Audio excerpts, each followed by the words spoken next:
Hey, welcome back to my channel. This is a quick and dirty Rosewill D100 Spectra case review. It's a good case. I got it for 50 bucks shipped. I got it from Newegg. All right, it's a good case.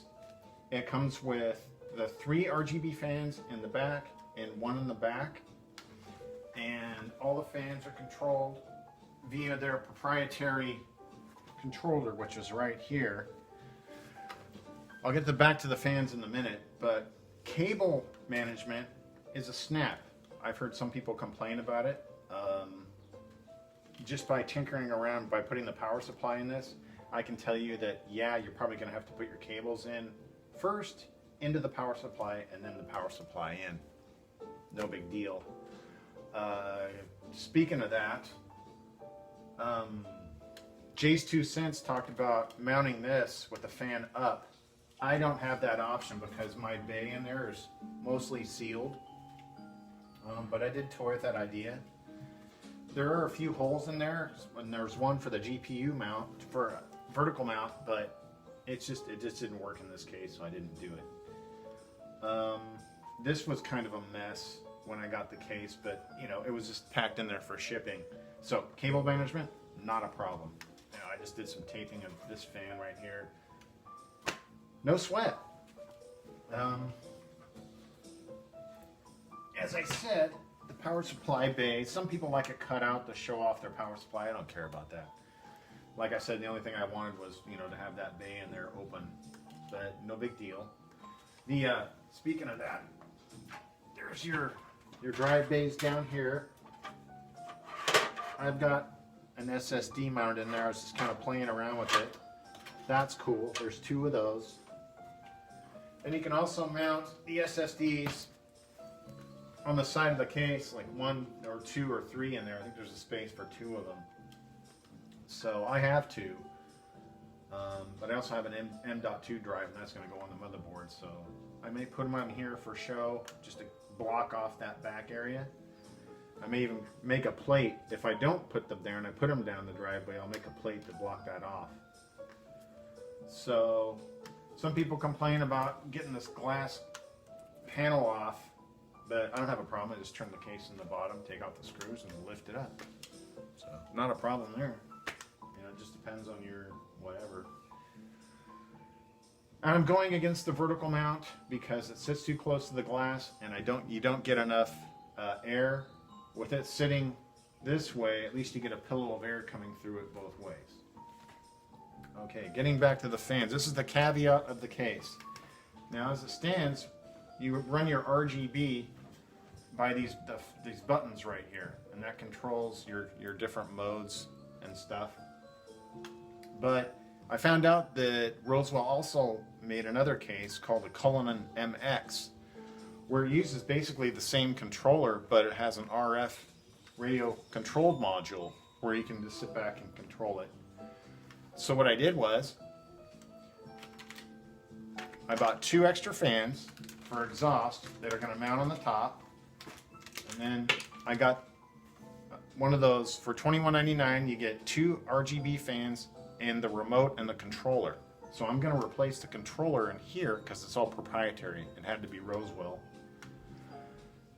So that way I get the remote and I don't have to use the top of the button. So, and then I was going to end up with 2 extra fans. So then I bought another additional for $21.99, 2 more fans and a remote. So I have a complete other set with a remote for another case. So that worked out good. Yeah, so, and there's a vent magnetic strip on here for my fans that I'm going to mount. And those just plug right into the, this particular guy has 1, 2, 3 more plugins for fans down the line. So, yeah. So I'll have 2 exhaust fans out here. I've got 3 coming in and 1 out, and then the power supply is out. So all in all, for $50, I think the Rosewill case, it is an excellent buy.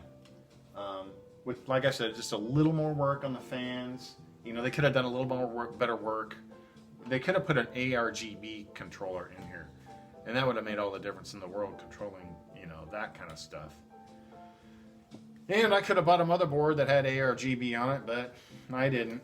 So as it stands, I had to get a separate ARGB controller for my Vetru V5 RGB CPU fan. You know, there are workarounds, you know. And then the workarounds sometimes require gizmos like that Cool Moon ARGB controller, and then you have to deal with cable management because you have extra cables and such. But I wanted to keep it as clean and as neat as possible. That's why I'm leaning towards putting the SSDs in the bay and keeping them away, and then building some sort of plate to cover up that area right there. But all in all, for 50 bucks, it's an excellent buy. It's a good case. It's got good airflow. Yeah. So if you come across it for 50 bucks and you want to build a computer, now's the time to do it. Parts are cheap. Go for it. If you want to buy this case, I say go for it for 50 bucks. You could do a lot worse. Some of the metal is kind of cheap. That's about the only caveat. And these are old school pop out guys in the back. That's the telltale sign of a cheaper case. Yeah, but other than that, man, I'm super stoked with it. It's happy. I'm doing a review on it and haven't even built in it yet, but I can tell you it's worth it and it's doable. Well, I hope you enjoyed this review, because I'm going to enjoy building in this thing, and I'll have a follow-up video with it all running and everything. I hope you found this useful. Like I said, the major caveat to this is if you want more control over your fans, you know, you would have to switch out the fan controller and do something different with it. But for 50 bucks, and you just want RGB and just control it with a button, okay, you're good to go. Anyway, thanks for watching, and we'll see you next time with this thing running full RGB.